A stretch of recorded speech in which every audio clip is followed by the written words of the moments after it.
Time now for sports news on the news at 10 with Ayotunde Balogun. This is the ultimate redefined for men.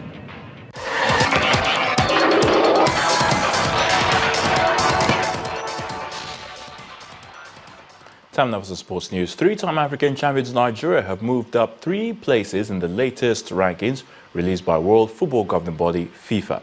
The Super Eagles are now ranked 12th in the African continent and 63rd in the world. Cote d'Ivoire remain Africa's best playing nation, with Cape Verde moving up to 2nd on the continent. Algeria, Ghana, Senegal, Tunisia, Congo, Egypt, Congo DR and Guinea complete the top 10. Meanwhile, with the current 10 best ranked teams yet to play an A game in 2016, the top 10 positions remain unchanged. They include the likes of Belgium, Argentina, Spain, Brazil, Colombia, England and Austria. Mali scored a last-gasp winner to edge out Cote d'Ivoire by a goal to nil in an enthralling encounter to reach the African Nations Championship final in Rwanda. Yves Bissouma struck in the 88th minute, slotting in after Hamidou Sina Yoko had headed the ball down. Mali will meet DR Congo in Sunday's final, which will be played in Kigali. Jeng. Bit of room for Sekou Diarra. It's towards Sina Yoko if he can get there. He does. There's a chance to get through to the final. Charles Bissouma!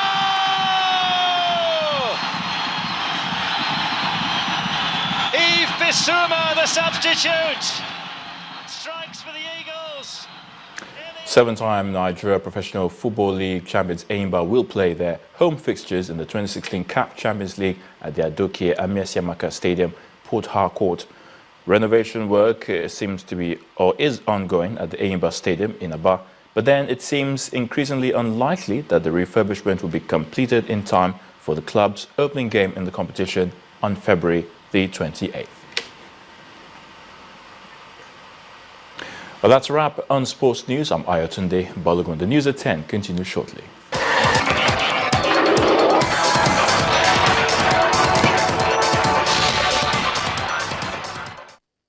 This is the ultimate redefined for men. Donor nations meeting in London have pledged more than $10 billion to help Syrians affected by the 5-year conflict. And refugees in neighboring countries will also get greater access to education and jobs. Here's Cynthia Ray with more. Well, thank you. There's a lot of pledging going on due to the escalating crisis. Germany has pledged $2.6 billion, the UK has pledged $1.7 billion, and the United States has pledged about $925 million. Most of the funds will be used for life-saving assistance such as food and shelter. The goal of the donor conference is to raise about $9 billion for the refugees. Then Dalo Airline CEO Mohammed Olad has confirmed that a male passenger is missing from the flight which was forced to land with a gaping hole in the side of the Somali capital Mogadishu on Tuesday. The company had maintained until now that all 74 passengers from the flight were accounted for. Investigators will need to establish whether a body found by residents near the capital Mogadishu matches the identity of the missing passenger. Finally, reports from the United Nations suggest that Rwanda not only recruited but trained Burundian refugees with the goal of ousting Burundian President Pierre Nkurunziza. The report cites accounts from several rebel fighters who told the sanctions monitors the training was done in a forest camp in Rwanda. That's the foreign news wrap-up. The news at 10 continues shortly. And the main news again. President Muhammadu Buhari today in London applauded the international community's initiative to protect Syrians from ravages of their country's civil war. The president, who joined over 80 other world leaders at the Syrian Donors Conference, drew parallels between Nigeria and Syria's challenges.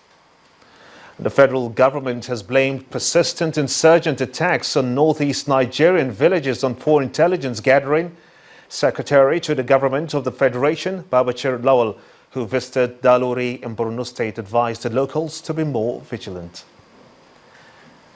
And donor nations meeting in London today pledged more than $10 billion to help Syrians affected by the 5-year civil war. And that's how it's been on the news at 10 tonight. I want to thank you indeed for being a part of it. I'm Gimba Umar. On behalf of the entire production crew, have a splendid night rest. Good night.